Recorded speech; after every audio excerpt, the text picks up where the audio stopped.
5ই আগস্টে দেখেছি বুক পেতে দিয়েছে, পারলে গুলি কর, কিন্তু এই দেশটাকে ছাড়। তাই হয়েছে না হয়নি? তাহলে এইরকম যদি আপনাদের মনের ভিতরে থাকে যে আমরা ঠাকুরা জেলার মধ্যে প্রত্যেকটি শ্রম কল্যাণ পরিষদের যারা আজকে আমি হয়েছি, আমরা সংগঠনটাকে উত্তরণের দিকে এগিয়ে নিয়ে যাব, তাহলে আমরা অবশ্যই পারবো।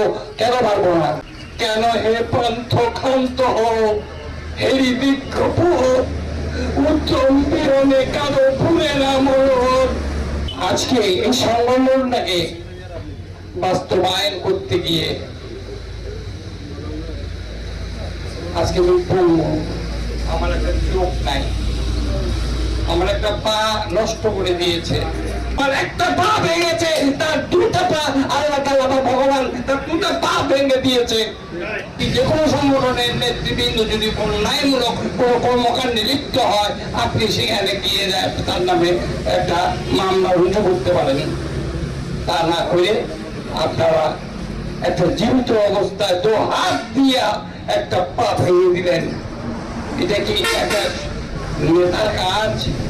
এটা একটা সন্ত্রাসীর কাজ। যা কুশল কথা। এই সংগঠন থেকে আজকে এমন অবস্থায় আনতে গিয়ে প্রত্যেকটি, আমি বলি না আওয়ামী লীগ বিএনপি, আমি বলি না জামাত আর হেফাজত, আমার কাছে এগুলা কিচ্ছু নেই। আমার কাছে আছে শুধু একটা কথাই, আমরা শ্রমিক, আমরা শ্রমজীবী মানুষ। আমরা দৈনিক শক্তি প্রয়োগ করে নিয়ে যে পারিশ্রমিক পাই তা দিয়ে কোনো রকমে আমরা সংসার পরিচালনা করি। আমার ছোট্ট ছেলেটি আমার আশায় থাকে, বাবা আসতেছে, বাবা আমার জন্য একটা পাউরুটি কিনে আনবে। সেই পাউরুটি কেনার মতো আমরা সেই পয়সাটুকু অর্জন করতে পারি। তারপর যদি আমাদের উপর এমন অত্যাচার, উৎপীড়ন, নির্যাতন আমাদের উপর আসে, একটি সংগঠন বাস্তবায়ন করতে গিয়ে আমাদেরকে যদি ভয় থাকতে হয় 2.5 মাস এই বাড়ি ঘর বউ ছেলে মেয়ে সবকিছু পরিত্যাগ করে বাইরে, এইটা কি উচিত? উচিত নয়।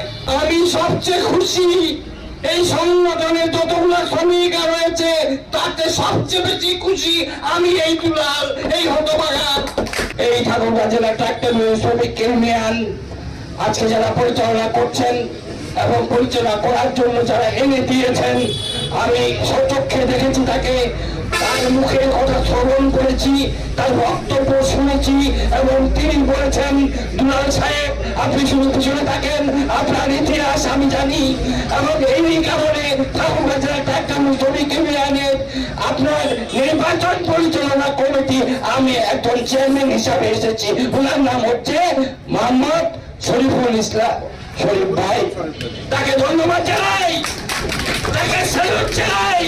আমার সংগঠনের হাত ধরেছে উনি, আমার সংগঠনের হাত ধরে নিয়ে এই সংগঠনে আজকে একটা 17 সদস্য বিশিষ্ট কমিটি আপনাদেরকে উপহার দিয়েছে। আপনারা সালাম দিবেন না তাকে? সালাম দেন শরীফ ভাইকে, বলেন স্যার শরীফ ভাই সালাম আলাইকুম।